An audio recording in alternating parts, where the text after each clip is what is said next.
Welcome to series Explain The Summer I Turned Pretty Season 3 Episode 6। Episode की story शुरू होती है जब बेली और जेरमा सुबह एडम के घर में उठते हैं। बेली पिछले 2 हफ्ते से यहाँ रह रही होती है। एडम को उसका इतना लंबा टाइम तक रखना पसंद नहीं आता। वो मजाक में कहता है कि उसने शावर ड्रिंक ब्लॉक कर दिया है और कॉफी मशीन्स भी खराब कर दी।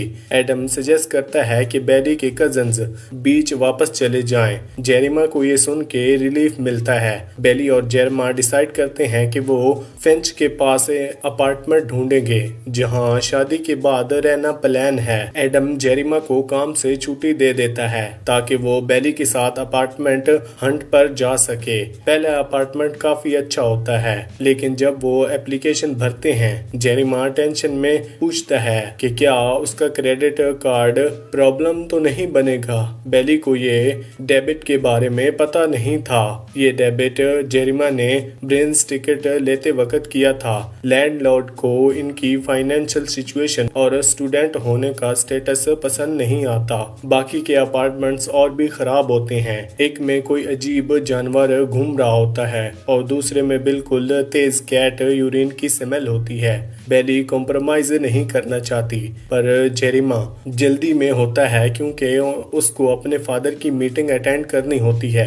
दोनों में थोड़ा टेंशन हो जाता है। इधर कॉर्नर्ड बीच हाउस में अकेला होता है। जब बेली अपार्टमेंट हंटिंग से वापस आती है दोनों के बीच ऑकवर्ड साइलेंस होता है। कॉर्नर्ड लिफ्ट और चिकन ऑफर करता है पर बेली मना करके चली जाती है। ये क्लियर होता है कि इनके बीच अभी भी कुछ अनसॉल्व्ड फीलिंग्स हैं।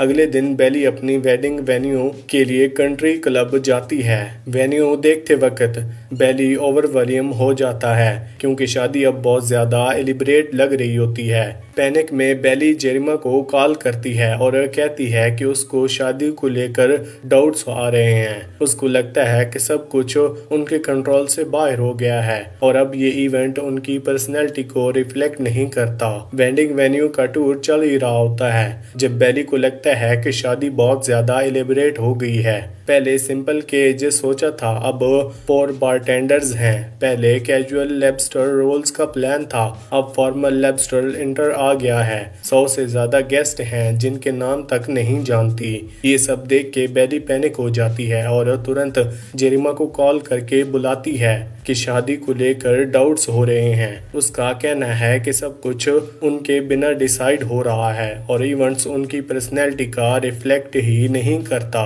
जेरिमा उसे समझाता है कि चाहे शादी कितनी भी बड़ी हो गई हो, असल चीज ये है कि वो एक दूसरे से प्यार करते हैं। ये बात थोड़ी देर के लिए बेली को शांत कर देती है, लेकिन अंदर से वो अभी भी अनश्योर है। बोस्टन में स्टीवन अपने कोलीग्स डिजाइन और टाइलर के साथ काम कर रहा होता है। स्टीवन और टाइलर एक्सेस हैं, लेकिन फ्रेंड्स बनने की कोशिश कर रहे हैं। डेनीज के साथ उसका थोड़ा रोमांटिक टेंशन भी है। बातें करते हुए पता चलता है कि स्टीवन जेरिमा का बेस्ट फ्रेंड बनने वाला है, लेकिन उनमें ये बात अपनी माँ ल्यूरल से छुपाई है क्योंकि वो शादी के खिलाफ है। पहले एक हार्ट वार्मिंग सीन आता है जब कॉर्नर ल्यूरल से डिनर में मिलता है। कॉर्नर उसे कन्विंस करता है कि वो बेली की शादी में आए।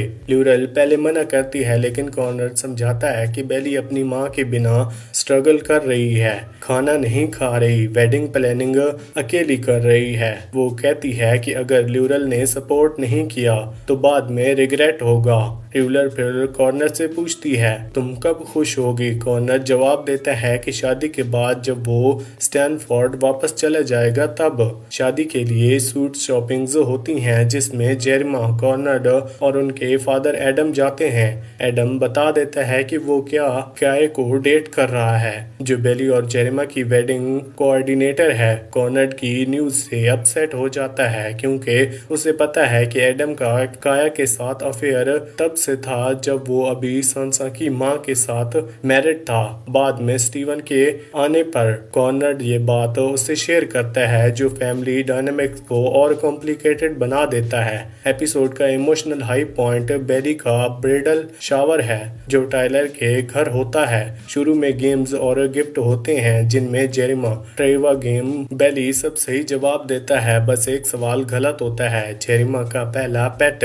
बेली कहती है जेरिमा ने डॉग रोजेज बीच पर फाउंड किया था, लेकिन स्टीवन इंसिस्ट करता है कि रोज एक्चुअली कॉनर ने फाइंड की थी।